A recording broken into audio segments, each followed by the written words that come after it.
This is the Cook Islands, a small self-governing New Zealand territory nestled in the heart of Polynesia. On this picture-perfect playground stands a monument that has birthed its own myths and been mused to its own mysteries of murder, makutu, and mafia ties.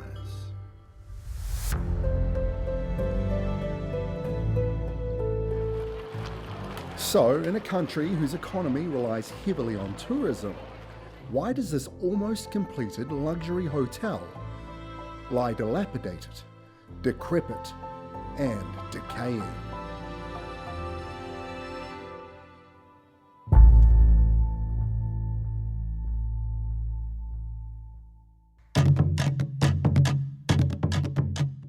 When Rarotonga was first settled by the Polynesians between 900 and 1200 AD, the island was divided up by the three ariki, or chiefs, lines drawn from the maunga at the centre of the island, and a traditional system of land allocation between each tribe operated then, as it still does now.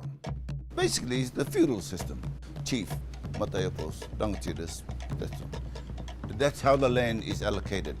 And in a time prior to European settlement, that land in Waimanga, where what was to be the future Sheraton now stands, was perhaps the most coveted, and the ancestors of the current Pā-ariki fought over it fiercely.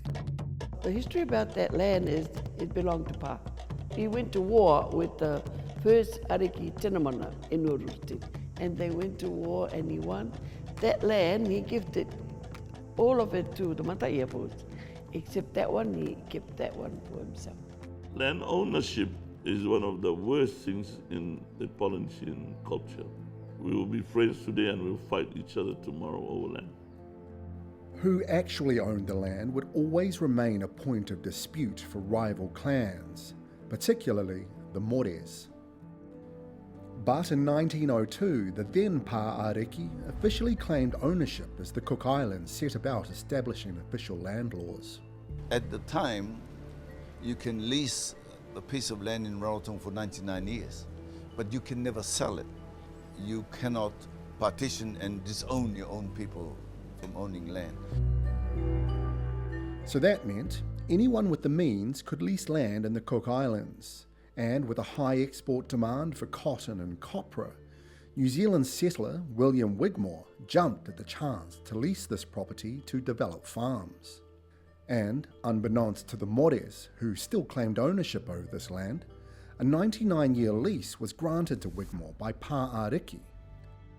And, in 1911, the land dispute came to a violent head. While the land was in Wigmore's possession, Maori came back with his son More Uritau. He went to see Wigmore and said, give my land back, and then he was shot. William Wigmore gunned down More Uriatua. All he did was ask for his land back.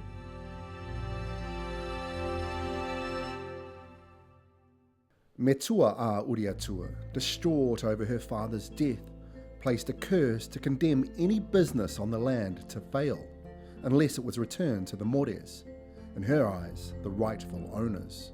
Yeah, there's some talk about the fact that the land is jinxed and all of that. That's nonsense.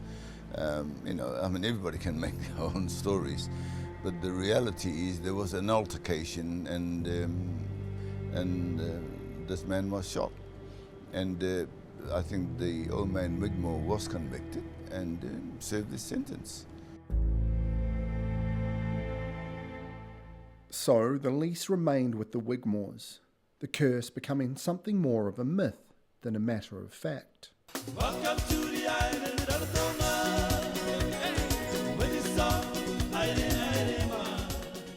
But as tourism became the focus of the Cook Islands economy, the curse would get a new lease of life at the end of the 1980s. It was at a time which, as I understand, that the Italian government created an export credit scheme for its artisans and building companies, construction companies, to go out into the world and sell their expertise and materials with government-backed finance. So they came around the South Pacific offering these turnkey hotel deals. Some people from Italy arrived on Rarotonga, came to the government and said, we have $50 million, we're looking for a project and we would be happy to build a hotel for you. It didn't take much to convince the Cook Islands government at the time. Franco Picci had persuaded politicians of the Democratic Party government in the late 80s that there was lots of Italian money to be had. It had to be spent on an Italian building contractor, but if they just signed on the dotted line, they would get a loan out of Italy, they would get an Italian contractor out of Italy, and the next thing you know, we would have a beautiful hotel that we could all be proud of.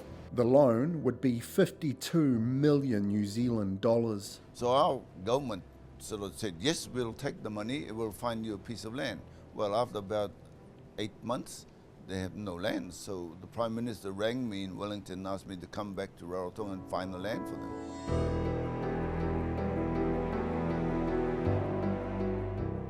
Yaveta, who was the Cook Islands High Commissioner in New Zealand at the time, negotiated the buyout for the remaining 15 years of the lease from the Wigmores. So, with that lease returning to Pāariki, the Sheraton now had a place to call home. But the curse and the land dispute were about to show up at the front door. My friend More, I think he knew he will die after he cursed the land. Mike made the traditional garb and staff for his friend Aotearoa to renew the curse that his grandmother placed at Waimanga. He feels this is my land and somebody else has stolen it. So, on May 25th, 1990, the very day the ground was broken to build the Sheraton, Aotearoa renewed his grandmother's makutu. I think he was bitter and full of anger. You can feel it without him saying it. And he was talking to the wind. He was pointing in the sky and talking. And he stabbed the ground and talked to the earth. It all went downhill from there.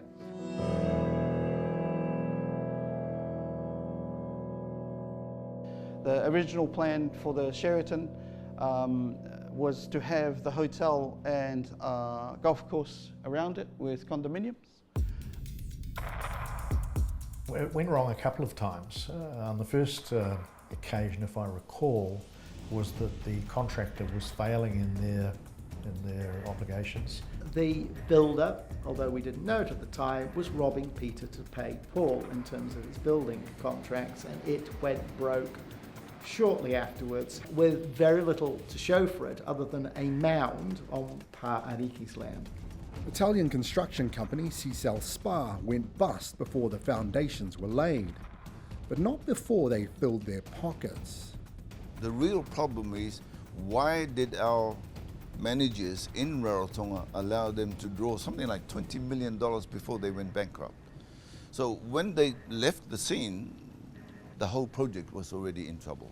This was embarrassing for everyone concerned, the Cook Islands government, the Italian government, and so out of that, the Italian government said, don't worry, we will lend you some more money. So, with an additional loan of 20 million New Zealand dollars, a second Italian construction company, Stefani Spa, started construction proper. Lots of people will tell you that the Mafia were involved in the building of this hotel, and that is simply not correct. But it's certainly the case that there is a Mafia connection. Mafia money laundering construction projects elsewhere in the world were being guaranteed, underwritten by the same Italian government agency. They froze the entire worldwide portfolio. Which resulted in the officials of the bank or the insurance company that was guaranteeing the loan being locked up, and so then the funds dried up. The contractor wasn't being paid, so they packed up and left pretty quickly. Through no fault of their own, Stefani Spa found themselves fundless with an unfinished hotel. Yaveta believes he knows where the blame lies. It's corruption on the part of the building company, Seychelles, the Italian company, and stupidity on the part of the Cook Islands. But they weren't just left with the legacy of a lost hotel. The Cook Islands government also had a crippling debt of $120 million, with nothing to show for it. Perhaps the curse was real. Well, I mean, I think it's easy to say the place is cursed because look at the shambles. But I know why it was a shambles. It's nothing to do with the curse. It's to do with the shambles in the way we dealt with this thing. You know, government didn't know what it was doing at the time. For Pa Ariki, the owner and current leaseholder of the land, the evidence is obvious. Well, they say cursed, but that Māori family, they're all dead now. So I'm still there. So let's finish that. With the New Zealand government acting as mediators, Yaveta spent years negotiating with the Italian government to reduce the Cook Islands' debt down to just $6 million. So what now for this monument to death, debt and decay? Currently we're running the Rarotonga buggies and also they do paintball and laser tag. At least we're using the land for now till we sort out the future plans for the property. You know, there is a vision about wanting to do something for the land.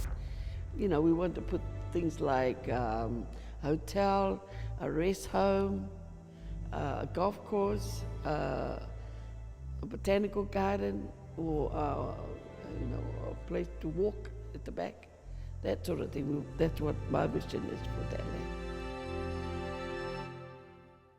And on a small island where tourism is almost at peak capacity, it's no surprise that this land still remains divisive. I couldn't care less about what happens there. I don't like tourism. We are over, we've gone too far. You know what we need is more agricultural land and less building. And with the Sheraton, I think it should be left as natural as possible for the owners to produce food. Because why do we need tourism? If it's not for our benefit, why do we need it? Because at the moment, it's not for our benefit. It's for some companies' benefit.